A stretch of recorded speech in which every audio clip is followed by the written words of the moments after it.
ఓడిపోయే ప్రతి ఒక్కడు సాకు ఎత్తుక్కుంటాడు. ఆ సాకులో ప్రధానమైనటువంటిది మనందరికీ ఓపెన్ సీక్రెట్ అయినటువంటి సాకు ఈవీఎంలు.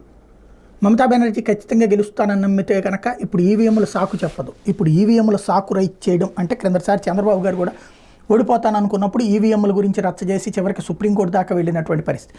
ఇప్పుడు చూస్తే లోక్సభ మొదటి 2 దశల్లో పోలింగ్ శాతాలు పెరిగాయంటూ ఎన్నికల కమిషన్ వెల్లడించిన గణాంకాల మీద పశ్చిమ బెంగాల్ సీఎం మమతా బెనర్జీ అనుమానం వ్యక్తం చేశారు. తుది పోలింగ్ శాతాలను ఆలస్యంగా విడుదల చేసిన ఈసీ మీద ఆగ్రహం వ్యక్తం చేశారు. 2 దశల్లోనూ పోలింగ్ శాతాలు అనూహ్యంగా పెరగడంతో ఈవీఎంల పనితీరు మీద అనుమానాలు వ్యక్తం చేశారు. బుధవారం మమతా మాల్టా ముర్షిదాబాద్ జిల్లాల్లో టీఎంసీ ఎన్నికల ప్రచార ర్యాలీలో పాల్గొంటూ పోలింగ్ శాతం 5.75% మేరకు పెరిగింది అన్నటువంటి చెప్పుకొచ్చారు. అసలు క్రిందటిసారి కూడా ఎలక్షన్స్కి సాయంత్రం పూట 5ంటికి ఒకటి అనౌన్స్ చేస్తారు. అప్పటి వరకు పోలింగ్ అయింది.